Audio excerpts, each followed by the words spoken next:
जय गोविंद राधे गोविंद गोविंद गोपाल हरि, राधे गोविंद गोविंद गोपाल हरि, भजमन गोविंद गोविंद गोपाल हरि, राधे गोविंद गोविंद गोपाल हरि, कृष्ण गोविंद गोविंद गोपाल हरि, भजमन गोविंद गोविंद गोपाल हरि।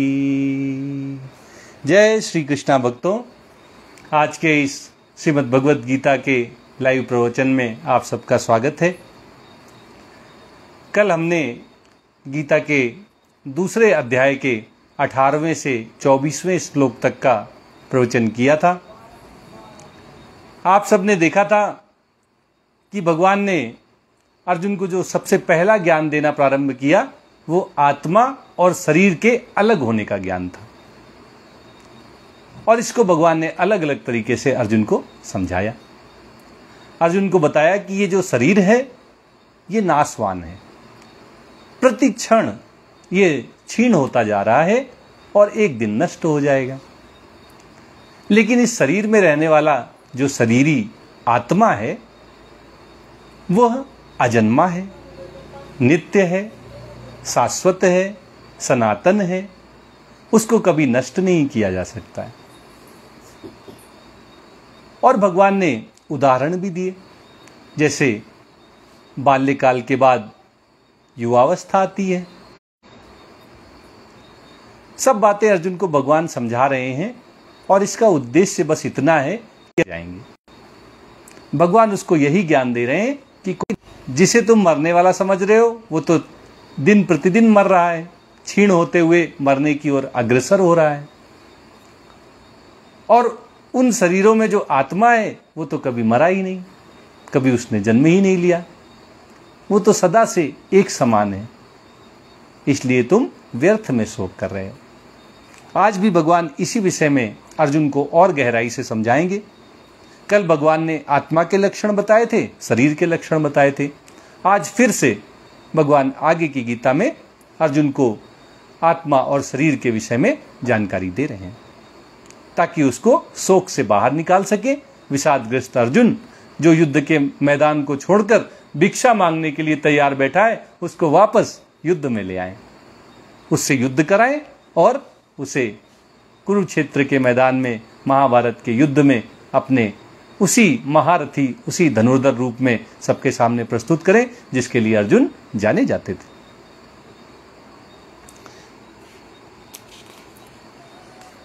कल हमने जो अंतिम श्लोक पर चर्चा की थी वहीं से आज की शुरुआत करते हैं।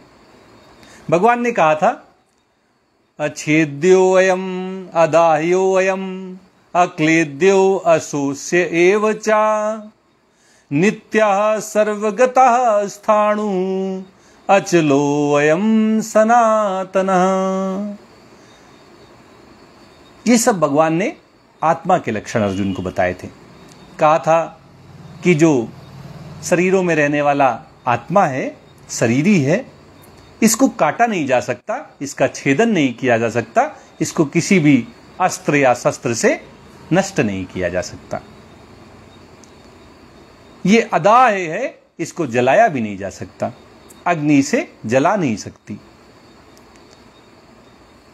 ये अक्लेद्य है, इसको जल भिगो नहीं सकता, इसको जल में डुबो के खत्म नहीं किया जा सकता।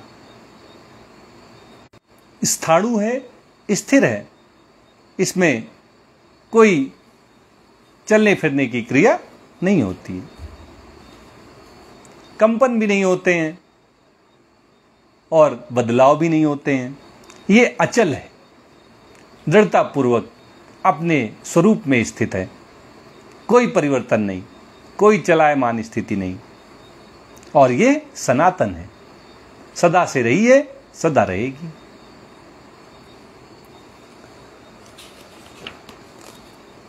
आगे भगवान अर्जुन को समझा रहे हैं, अव्यक्तो अयम अचिंत्यो अयम अविकार्यो अयम उच्यते तस्मादेवं विदित्वैनं नानुशोचितुमर्हसि। अब भगवान आगे के श्लोकों में अर्हसि शब्द प्रयोग में लाएंगे। अर्हसि का मतलब है योग्यता, योग्य नहीं हो, ये तुम्हारे लिए उचित नहीं है। हर बार यही मतलब निकलेगा। भगवान कुछ तर्क देंगे और उन तर्कों के आधार पर अर्जुन को समझाएंगे कि तुम्हारे लिए शोक करना उचित नहीं है, तुम शोक करने के लायक नहीं हो। तो भगवान अर्जुन से कहते हैं कि जो आत्मा है ये अव्यक्त है। जैसे हम सब एक दूसरे के शरीर देख लेते हैं, वस्तुएं देख लेते हैं, पदार्थ देख लेते हैं, चीजें दिखाई देती हैं हमें, ऐसे हम आत्मा को नहीं देख सकते। तो जैसे स्थूल शरीर हैं हम सबके, ऐसे आत्मा स्थूल नहीं है और इसलिए ये अव्यक्त कही गई है। फिर भगवान कहते हैं आत्मा अचिंत्य है। मतलब जैसे हमारा मन है, हम उसको देख लेते हैं ना, आप तो देख लेते होंगे अपने मन को, नहीं देख पाते, हाँ कोई नहीं देख पाता है, लेकिन हमें पता है कि एक मन है, एक चित्त है, एक बुद्धि है, विवेक है। कैसे जान जाते हैं? हम इनका चिंतन करते हैं कि हाँ ऐसी कोई वृत्ति है जो निर्णय लेने में हमारी मदद करती है, वो बुद्धि है। एक ऐसी वृत्ति है जिसमें विचार उत्पन्न होते हैं, वो हमारा मन है। एक ऐसी वृत्ति है जो किसी चीज को बड़ी बारीकी से हमें समझाने में सहयोग करती है, वो हमारा चित्त है। और सही गलत की जानकारी, उसकी समझ देने वाली एक वृत्ति है जिसको हम विवेक कहते हैं। तो ये सब हैं, अव्यक्त हैं, लेकिन इनका चिंतन कर सकते हैं। लेकिन आत्मा तो चिंतन से भी परे है। ये मन का विषय नहीं है, ये बुद्धि का विषय नहीं है, ये चित्त का भी विषय नहीं है, इन सब से परे है। क्यों? क्योंकि आत्मा की वजह से ही तो हम इन सब को जान पा रहे हैं। अगर इस शरीर में से आत्मा निकल जाए तो हमें पता चल पाएगा कि हमारे मन भी है, हमारी इंद्रियां हैं, हमारी बुद्धि है, कुछ पता नहीं चलेगा। आत्मा ही इन सबको प्रकाशित करने का जरिया है। आत्मा के द्वारा ही ये सब पहचाने जाते हैं, जाने जाते हैं। लेकिन आत्मा को ये नहीं जान सकते, इंद्रियों से नहीं जान सकते, मन और बुद्धि से भी नहीं जान सकते। इसलिए ये अव्यक्त होने के साथ साथ अचिंत्य भी है। और भगवान कहते हैं कि अविकार्यो अयम उच्यते। कहा गया है कि आत्मा अविकारी है, इसमें कोई विकार नहीं होते। ये जन्मती नहीं है, बढ़ती नहीं है। हम सब जन्म लिए इस शरीर में, ये शरीर जन्म लेने के बाद बढ़ता है कुछ काल तक, फिर स्थिर हो जाता है, फिर इसमें धीरे धीरे रोग आते हैं, वृद्धावस्था आती है और अंत में ये समाप्त हो जाता है। लेकिन आत्मा के साथ ऐसा नहीं है।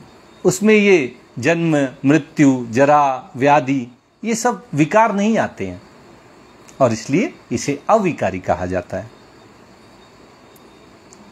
भगवान कहते हैं कि जब तुम आत्मा के विषय में इन सब बातों को जान जाओ, समझ लो, मान लो, तो फिर तुम्हें शोक करने की आवश्यकता नहीं है। तस्मादेवं विदित्वैनम। आत्मा के ये सब गुण लक्षण जानकर नानुशोचितुम अर्हसि। तुम शोक करने के लिए योग्य नहीं रह जाते, फिर तुम्हारे लिए शोक करना उचित नहीं है। ये जो तुम विषादग्रस्त हो गए हो, मोहग्रस्त हो गए हो, शोकाकुल हो गए हो, इसकी कोई आवश्यकता नहीं रह जाती। तुम्हें पता चल गया कि मरने वाला शरीर मरना ही था, मर गया, और जीने वाला आत्मा हमेशा से जीता रहा है, आगे भी हमेशा जीता रहेगा। तो फिर शोक करने की कोई आवश्यकता नहीं है, ये तुम्हारे लिए उचित नहीं है। जानने के बाद अगर आप वही गलती करें तो क्या ये उचित होगा? कदापि उचित नहीं होगा। इसीलिए अर्जुन से भी कह रहे हैं कि जब तुमने जान लिया कि आत्मा के ये गुण हैं, ये लक्षण हैं, कभी नष्ट नहीं होता, तो फिर शोक क्यों कर रहे हो किसी के मरने का? अब भगवान को लग रहा है कि हो सकता है कि भाई मैं समझा रहा हूं अर्जुन को, लेकिन अर्जुन को नजर तो कुछ आ नहीं रहा है, सब उसको मानना है। जानने की शुरुआत उसके मानने पर ही निर्भर कर रही है। ऐसे में कहीं ऐसा तो नहीं कि मेरी बात अर्जुन की समझ में ही नहीं आ रही है और ना समझ पाने के कारण ही वो शोक से नहीं बाहर आ रहा है। तो इसलिए अब भगवान अर्जुन को जैसा वो जानता है उसी की भाषा में उसको समझाते हैं। भगवान कहते हैं कि देखो भाई, मैं कोई सिद्धांत वाली अब बात तुम्हें नहीं बताऊंगा, जो तुम जानते हो उसी के उदाहरण से तुमको समझाता हूं। भगवान कहेंगे, अथ चैनम नित्य जातम नित्यम वा मन्यसे मृतम तथापि त्वं महाबाहो नैवं शोचितुमर्हसि। अगर तुम ये मानते हो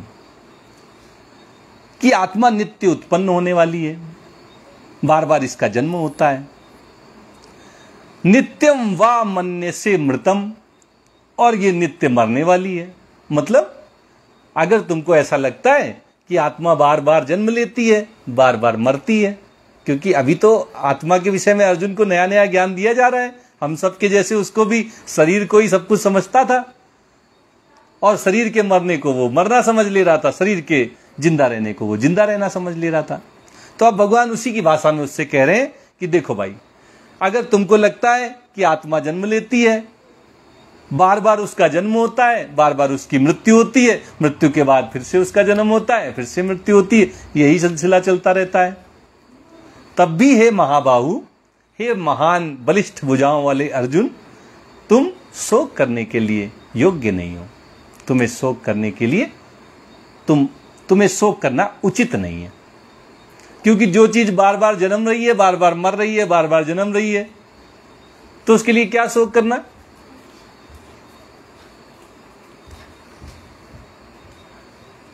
अभी इसी बात को भगवान एक और तरीके से अर्जुन को समझाएंगे कि बार बार मरने और जीने वाली चीजों को क्यों नहीं तुम्हें शोक करने की आवश्यकता है। भगवान कहते हैं, जातस्य ही ध्रुवो मृत्यु ध्रुवम जन्म मृतस्य च तदा तस्माद् अपरिहार्येऽर्थे न त्वं शोचितुमर्हसि। भगवान कहते, तुम ये तो जानते हो ना कि जिसका जन्म हुआ है उसकी मृत्यु निश्चित है। ध्रुवो मृत्यु जातस्य ही,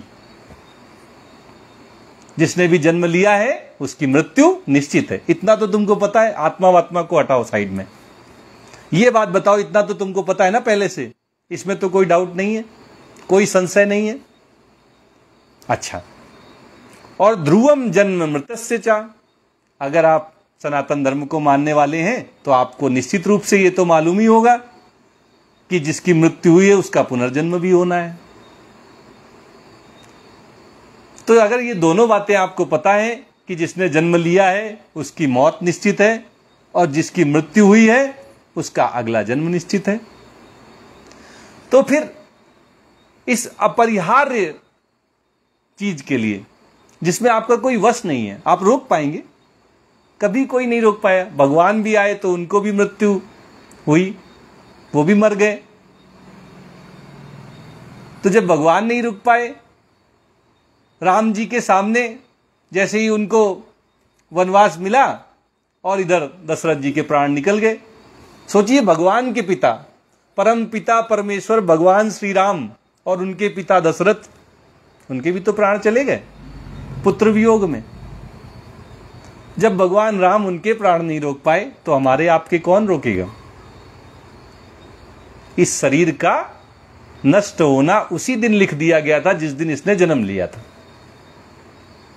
और जिस दिन इसकी मृत्यु होगी उसी दिन इसका अगले जन्म भी लिख दिया जाएगा।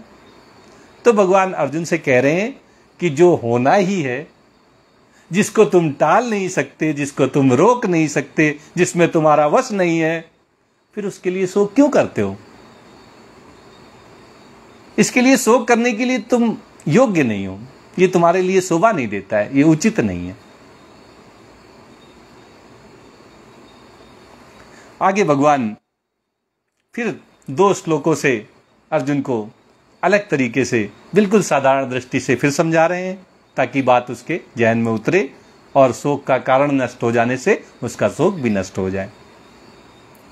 भगवान कह रहे हैं, अव्यक्तादीनि भूतानि व्यक्त मध्यानि भारत अव्यक्त निधनान्यैव तत्र का परिदेवना। भगवान श्री कृष्ण अर्जुन से कहते हैं कि देखो भाई, ये शरीर जो है ये तो नष्ट होने वाले हैं, जन्मने वाले हैं, लेकिन इसमें जो रहने वाला आत्मा है वो इस शरीर में आने से पहले कैसा था? आपको पता है कि इस शरीर में आने से पहले आप किस रूप में थे? नहीं याद रहता।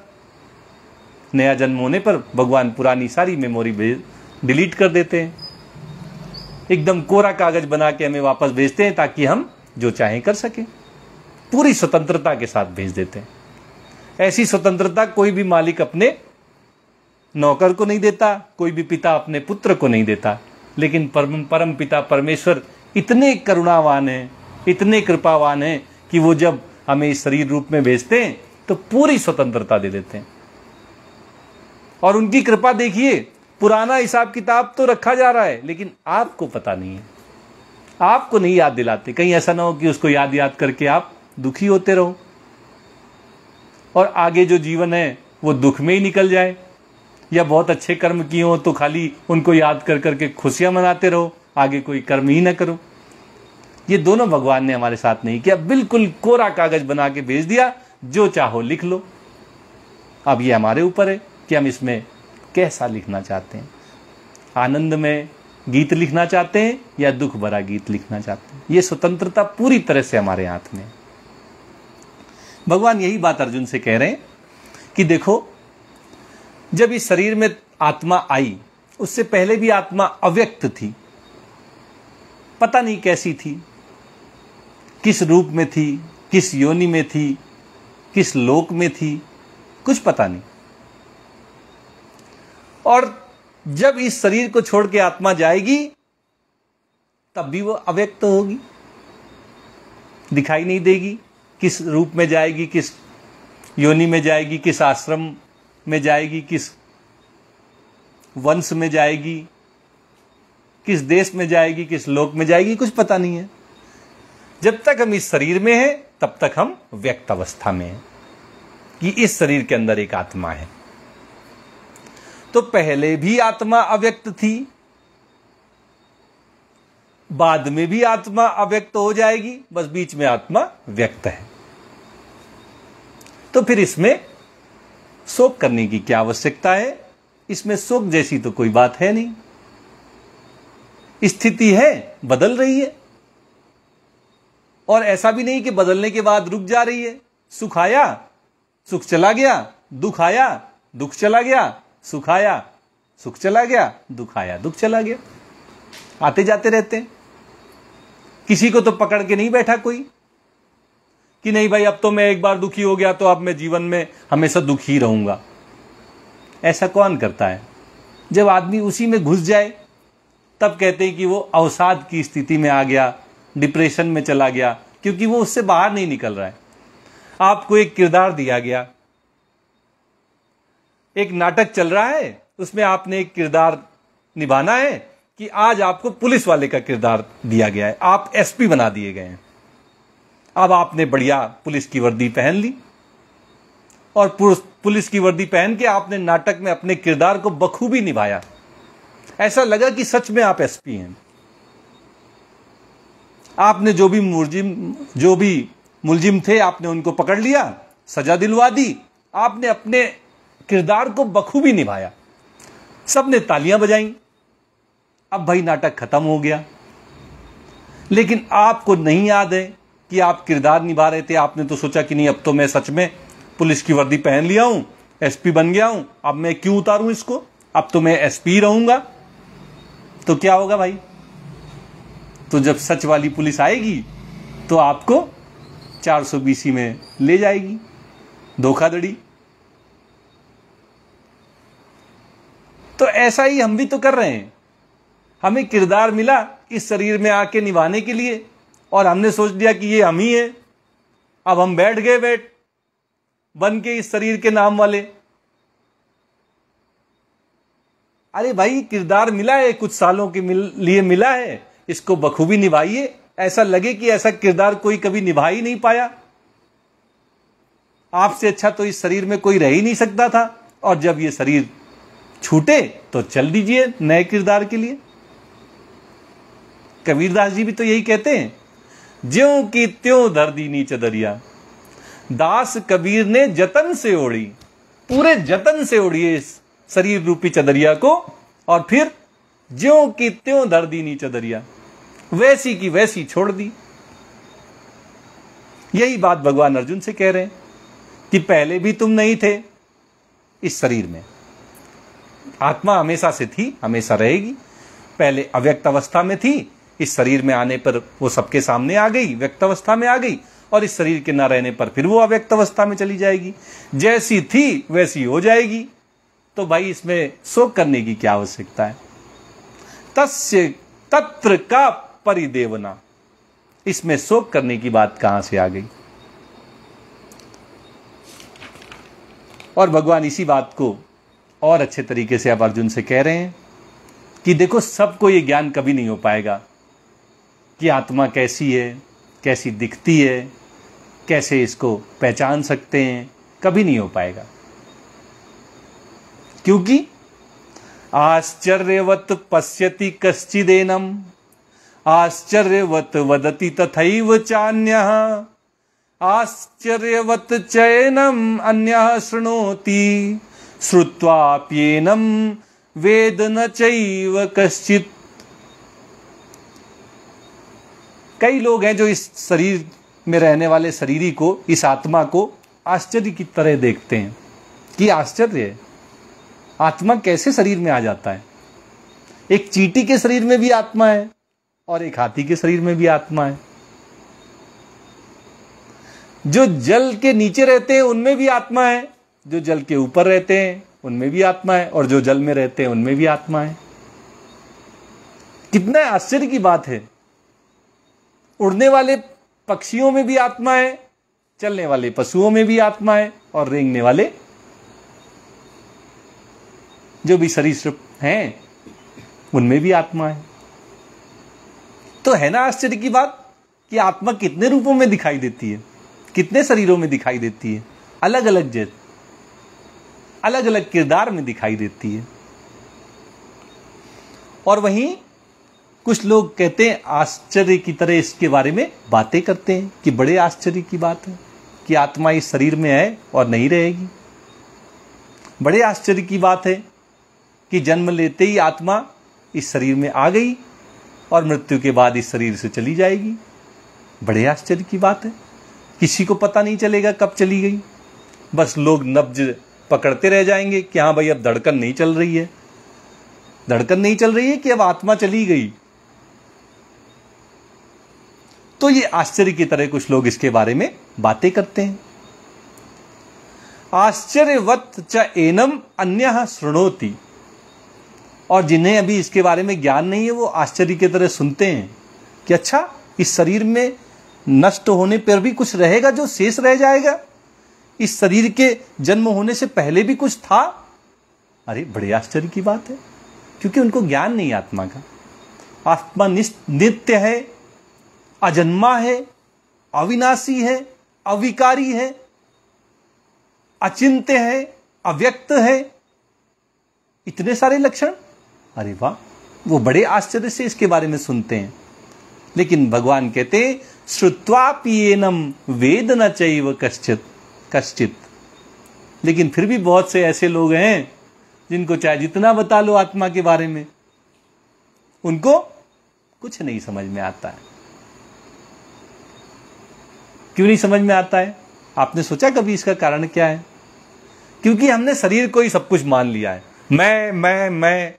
मैं पुरुष, मैं घर का मालिक, मैं अपने रोजगार को आगे बढ़ाने वाला, मैं अपने घर परिवार को चलाने वाला, मैं सारे मैं किसके बारे में? इस शरीर के बारे में। तो इसके परे हम सोच ही नहीं रहे हैं। इसी के साथ हमने अपना रिश्ता जोड़ लिया है, और इसके अंदर बैठा हुआ जो अविनाशी है, जो स्वयं भगवान श्री कृष्ण का अंश है, उसके बारे में हमने कभी सोचा नहीं, कभी उसको जानने की इच्छा प्रकट नहीं हुई। कभी किसी के मुख से गीता सुन ली तो लगा अच्छा आत्मा होती है, लेकिन फिर अगले दिन में जब माया में पड़ गए अपने घर परिवार को चलाने में लग गए तो फिर उतर गई बात, होगी कोई आत्मा, हमें क्या करना है, हम तो अभी शरीर में हैं, हम शरीर हैं, अपने काम कर रहे हैं। और फिर कहेंगे हम तो कर्म ही पूजा है। कहाँ से पूजा बनेंगे आपके कर्म? आप तो सोच रहे हैं ये शरीर आप हैं, असत्य के साथ संबंध जोड़ के बातें सत्य की कर रहे हैं, पूजा तो भगवान की हो रही है।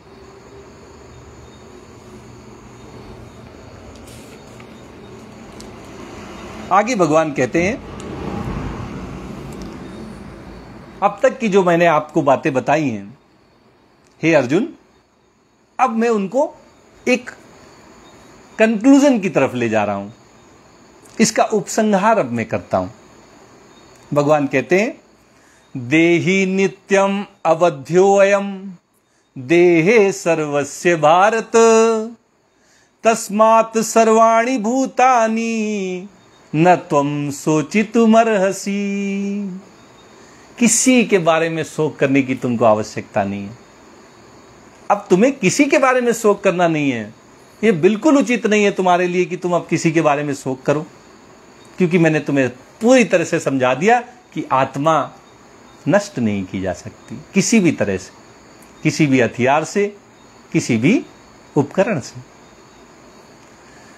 न कभी जन्मी है, न कभी मरेगी, अविनाशी है, अविकारी है, अव्यक्त है, अचिंत्य है, ये इसके लक्षण है। सब तो तुमने जान लिया, अब क्यों शोक करोगे भैया?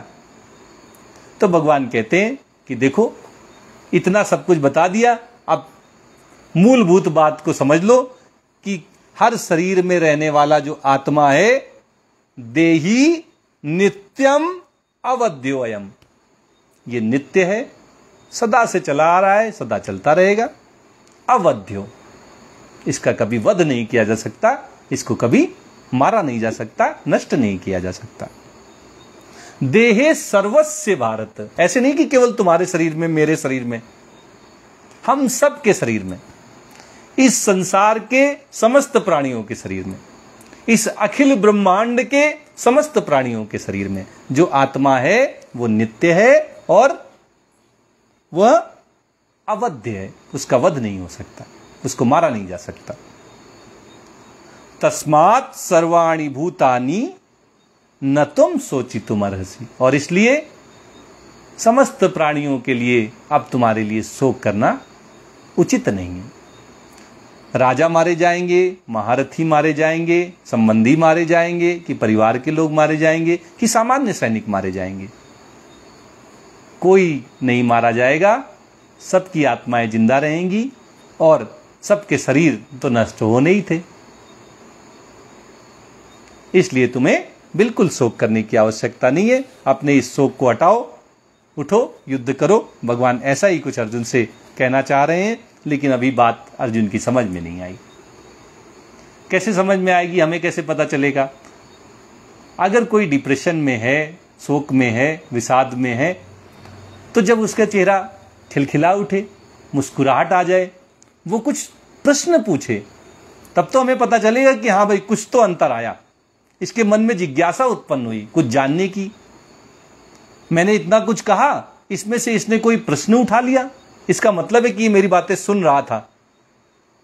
दुखी आदमी नहीं सुनता, वो तो बस अपने दुख में दुखी है। विषादग्रस्त, शोकग्रस्त, डिप्रेशन वाला आदमी कहने पे भी नहीं सुनता। अगर सुन ले, समझ ले, तो निकलना है अपने डिप्रेशन से बाहर। वो तो अपनी बस दुख में खो गया है, उसको याद नहीं है कि मैं एक बुद्धि का मालिक हूं, मेरे अंदर विवेक है, इनका उपयोग करके मैं नजरिया बदल सकता हूं। नजरिया बदल जाएगा तो वही दुख जो है वो दूर हो जाएगा। उसको जो अवस्था दिखाई दे रही है जिसका कोई अंत नहीं है, वो उस अंतहीन अवस्था से पार आ जाएगा, मुस्कुरा उठेगा, कुछ नई जिज्ञासाएं आएंगी, कुछ नए प्रश्न खड़े होंगे, वो कुछ पूछेगा। लेकिन अभी अर्जुन में ऐसा कुछ दिखाई नहीं दिया। इसलिए अब भगवान नए तर्क प्रस्तुत करते हैं, नई तरह से अर्जुन को समझाते हैं कि जो तुम सोच रहे हो ना कि मेरे अपने मर जाएंगे, मेरे गुरु महाराज मर जाएंगे, मेरे पितामह भीष्म मर जाएंगे, उनसे मेरा वियोग हो जाएगा, उनके चले जाने पे मुझे बड़ा दुख होगा, मुझे दुख पाप का भागीदार मैं बन जाऊंगा, इसलिए मुझे नरक जाना पड़ेगा। ये जो तुम्हारे भय हैं ये सब निरर्थक हैं। भगवान कहते हैं स्वधर्मम अपि चावेक्ष्य न विकंपतुम अर्हसि धर्माद्धि युद्धात् श्रेयः अन्यत् क्षत्रियस्य न विद्यते। छोड़ दो ये आत्मा और शरीर के बारे में जानकारी, इतना बताओ कि तुम क्षत्रिय हो, इसमें कोई डाउट है? क्षत्रिय हो? अर्जुन कहता है हाँ है, क्षत्रिय तो हैं। तो अच्छा बताओ तुम्हारा धर्म क्या है? तो अर्जुन ने क्या उत्तर दिया? अर्जुन ने कहा होगा कि क्षत्रिय हूं, युद्ध करना मेरा धर्म है। तो भगवान यही कह रहे हैं कि स्वधर्मम अपि च अवेक्ष्य, अगर तुम अपने क्षत्रिय धर्म का, अपने स्वधर्म का अवलोकन करो, इसका विश्लेषण करो, तो भी न विकंपितुम अर्हसि, तुम्हें अपने कर्तव्य कर्म से विकंपित होने की, विचलित होने की आवश्यकता नहीं है, क्योंकि जो तुम्हारा कर्तव्य है उसे तो तुम्हें करना है। भगवान ने तुम्हें क्षत्रिय बना के भेजा है तो तुम्हें युद्ध करना है। अब युद्ध में जब आप जाएंगे तो या तो आप स्वयं मारे जाएंगे या सामने वाले को मार देंगे। मरने और मारने का नाम ही तो युद्ध है। तो अब फिर इसमें शोक की बात कहां से आ गई, दुखी होने की बात कहां से आ गई कि मेरे अपने मर जाएंगे? क्षत्रिय का धर्म है, युद्ध करना है, धर्म के साथ युद्ध कर रहे हैं आप, और चूंकि आप धर्म के साथ हैं तो मारा कोई भी जाए वो तो अधर्मी है, और जो अधर्मी है उसको तो मर जाना चाहिए। इसलिए आपको इससे विचलित होने की आवश्यकता नहीं है, विकंपित होने की आवश्यकता नहीं है। और भगवान कहते हैं कि धर्माद्धि युद्धात् श्रेयः, धर्मयुक्त युद्ध से अधिक एक क्षत्रिय को और क्या चाहिए? उसको धर्म का संरक्षण करने के लिए, धर्म को बचाने के लिए, धर्म की विजय दिलाने के लिए उसको युद्ध करने का मौका मिल रहा है। एक क्षत्रिय के लिए तो बड़े सौभाग्य की बात है। इससे बड़ा सौभाग्य एक क्षत्रिय के लिए क्या होगा कि वह धर्म के पथ पर युद्ध कर रहा है, धर्म की रक्षा के लिए युद्ध कर रहा है। भगवान कहते हैं धर्म्याद्धि युद्धात् श्रेयो अन्यत् क्षत्रियस्य न विद्यते। क्षत्रिय के लिए अन्यत्र कोई ऐसा श्रेय, इससे ज्यादा कल्याण कराने वाला और कोई दूसरा उपाय नहीं है। अगर क्षत्रिय को धर्म के लिए युद्ध करने का मौका मिल जाए, किसी सैनिक को अपने देश की रक्षा के लिए शहीद होने का मौका मिल जाए, या आतंकवादियों को मारने का मौका मिल जाए, किसी पुलिस वाले को, किसी कातिल को, किसी रेपिस्ट को, किसी चोर डकैती करने वाले को मारने का मौका मिल जाए, समाज को ऐसे राक्षसों से बचाने का मौका मिल जाए, तो ये सौभाग्य की बात है। फिर इसमें विचलित होने की कोई आवश्यकता नहीं है। फिर तुम्हारे शरीर में कोई कंपन नहीं उत्पन्न होना चाहिए, बल्कि तुम्हें सौभाग्य महसूस करते हुए जोश के साथ, उत्साह के साथ, पूर्ण मनोयोग से अपने धर्म का पालन करना चाहिए।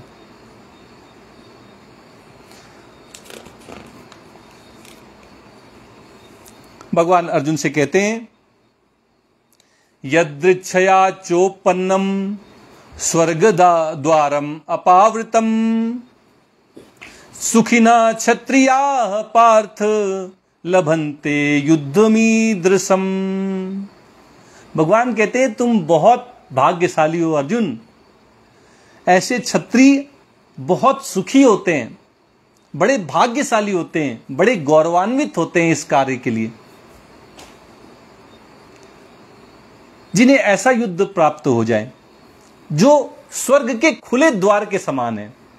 जैसे ऋषि मुनि तपस्या करके स्वर्ग का द्वार खोल लेते हैं, एक क्षत्रिय कैसे अपने लिए स्वर्ग का द्वार खोल सकता है? अगर वो धर्म सम्मत युद्ध में भाग लेने का उसको मौका मिल जाए तो ये स्वर्ग के खुले हुए द्वार के समान है। इससे बढ़िया उसके पास कोई जीवन में अवसर नहीं आने वाला है जो उसे सीधे स्वर्ग पहुंचा दे। तो भगवान कहते हैं कि इस तरह से तुम्हारे सामने स्वयं स्वर्ग का दरवाजा आके खड़ा हो गया है युद्ध के रूप में। धर्म युक्त युद्ध स्वर्ग के खुले दरवाजे के समान है जो स्वयं तुम्हारे सामने चलकर आ गया है। इसका अवसर का लाभ उठाओ मेरे प्यारे पार्थ, युद्ध करो। यही भगवान अर्जुन से कहना चाह रहे हैं। लेकिन शायद अभी अर्जुन के अंदर कोई परिवर्तन भगवान को दिखाई नहीं दिया, और इसलिए भगवान कहते हैं कि अब मत सुनो तुम मेरे इन तर्कों को, लेकिन एक बात तो तुम मानोगे ही। क्या? अथ चेत त्वम इमं धर्म्यम संग्रामम न करिष्यसि ततः स्वधर्मम कीर्तिम च हित्वा पापम अवाप्स्यसि। अगर तुम युद्ध नहीं करोगे, क्षत्रिय हो के भी अगर तुम युद्ध में भाग नहीं लोगे, भिक्षा मांगने के लिए चले जाओगे युद्ध को छोड़ के, तो तुमको क्या लग रहा है कि अगर तुम इस धर्मयुक्त संग्राम में भाग नहीं लोगे तो तुम्हें अपने धर्म के पालन न करने का पाप नहीं लगेगा? ये जो तुमने श्रेष्ठ धनुर्धर होने की कीर्ति अर्जित की है, यश को पाया है, ये चला नहीं जाएगा? जीवन भर की जो तुम्हारी कमाई है वो इस गांडीव धनुष ने तुम्हें दिलाई है। श्रेष्ठ धनुर्धर तुम कहलाते हो। तुम्हारे गुरु ने स्वयं कहा है कि तुमसे श्रेष्ठ धनुर्धर नहीं है। इतनी कीर्ति, इतना यश तुम्हें प्राप्त हुआ है, किस लिए? भिक्षा मांगने के लिए? युद्ध को छोड़कर चले जाने के लिए? या धर्म की रक्षा से तुम भाग रहे हो? धर्म का पतन होगा इसका कारण तुम नहीं बनोगे? तुम्हारी वजह से वो एक कोना उसके हृदय का ढूंढ रहे हैं जहां पे भगवान की बात असर कर जाए। शोक के दलदल में फंसा हुआ अर्जुन अपने बल से बाहर आ जाए। भगवान का पूरा प्रयास है। आप देखिए कितनी गहराई से उन्होंने अर्जुन को समझाया है। लेकिन अर्जुन पूरी तरह से गृहस्थ है, हम आप जैसा है, बिल्कुल हमारे आप जैसा। मोह माया में इतना फंसा हुआ है कि उसको भगवान स्वयं बता रहे हैं तब भी समझ में नहीं आ रहा है। तो आप सबको भी ये शिक्षा लेनी चाहिए कि हम सब जो गृहस्थ जीवन में हैं, हम सब अपने परिवार को चलाने के लिए, अपने माता पिता की सेवा करने के लिए, अपने बच्चों के का उद्देश्य क्या है, हमें मनुष्य शरीर क्यों प्राप्त हुआ है, इन सब के बारे में विचार करिएगा। बहुत जरूरी है एक बार इन पर विचार करें। अगर आप सत्संग में रहते हैं, साधुओं की संगति है या संगति नहीं है, यूट्यूब है, फेसबुक है, इंस्टाग्राम है, इसमें भी बड़े बड़े महात्माओं के प्रवचन आपको सुनने को मिलेंगे। इनको सुनकर आपके मन में एक ज्योति जलेगी, एक दीपक जगमगाएगा और ये प्रकाश आपको अपने जीवन के लक्ष्य तक ले जाएगा। आप जान पाएंगे कि इस मनुष्य देह का जो सौभाग्य में प्राप्त हुआ है वो व्यर्थ न चला जाए। अगर इस शरीर में आकर भी हम केवल खाने की व्यवस्था करते रह गए, अपने लिए घर बनाना, अपने लिए कार खरीदना, सुख सुविधाएं इकट्ठा करना, अगर हम इन्हीं सब में रह गए तो ये जीवन जो मनुष्य योनि में मिला है व्यर्थ हो जाएगा। भगवान का नाम लिए बिना जो भी कार्य आप करेंगे वो व्यर्थ चला जाएगा। कार्य सब करिए, अपने कर्तव्यों का पालन करिए, लेकिन हमेशा ध्यान रखिए कि भगवान ने हमें ये शरीर दिया है, भगवान की कृपा से हमें मनुष्य जीवन प्राप्त हुआ है। उनका आभार व्यक्त करिए, उन्हें धन्यवाद दीजिए। आगे भगवान कहते हैं, अकीर्तिम चापि भूतानि कथयिष्यन्ति ते अव्ययाम संभावितस्य चा कीर्तिम मरणात् अतिरिच्यते। जितने यहाँ पे सैनिक हैं, धनुर्धर हैं, महारथी हैं, ये सब तुम्हारी अपकीर्ति गाएंगे, तुम्हारी बड़ी बेइज्जती हो जाएगी। सब लोग तुम्हारा अपयश गाएंगे। अरे वो बड़ा धनुर्धर बना घूमता था अर्जुन, और पता है वो युद्ध छोड़ के भाग गया, कायर है वो, ऐसे कहेंगे आपके बारे में। और भगवान कहते हैं कि अगर कोई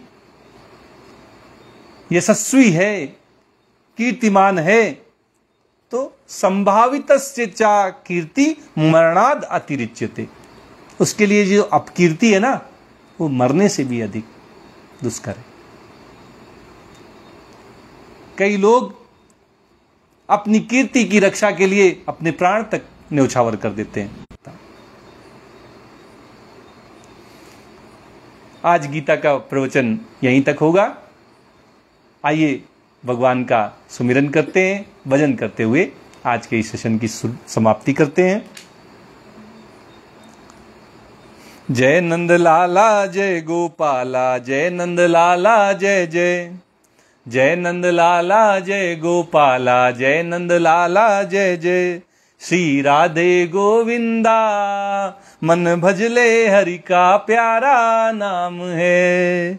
श्री राधे गोविंदा मन भजले हरि का प्यारा नाम है। गोपाला हरि का प्यारा नाम है, नंद लाला हरि का प्यारा नाम है।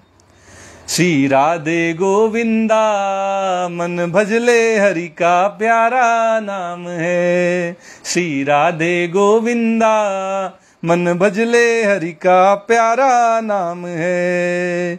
अरे मोर मुकुट सिर गलवन माला, केसर तिलक लगाए, केसर तिलक लगाए। वृंदावन की कुंज गलिन में सबको नाच नचाए, हाँ सबको नाच नचाए। आवे हर ले सुध बुध सारी, हाँ हर ले सुध बुध सारी। श्री राधे गोविंदा मन भजले हरि का प्यारा नाम है।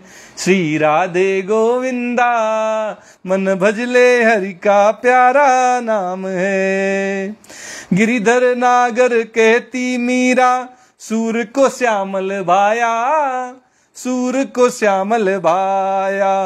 तुकाराम और नामदेव ने विठ्ठल विठ्ठल गाया, हाँ हाँ विठ्ठल विठ्ठल गाया। श्री राधे गोविंदा मन भजले हरि का प्यारा नाम है। श्री राधे गोविंदा मन भजले हरि का प्यारा नाम है।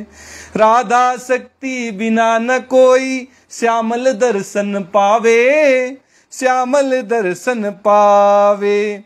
आराधन कर राधे राधे, कान्हा भागे आए, हाँ कान्हा भागे आवे। श्री राधे गोविंदा मन भजले हरि का प्यारा नाम है।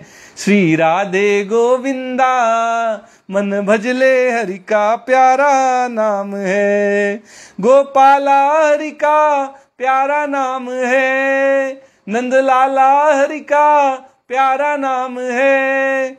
श्री राधे गोविंदा मन भजले हरि का प्यारा नाम है। श्री राधे गोविंदा मन भजले हरि का प्यारा नाम है।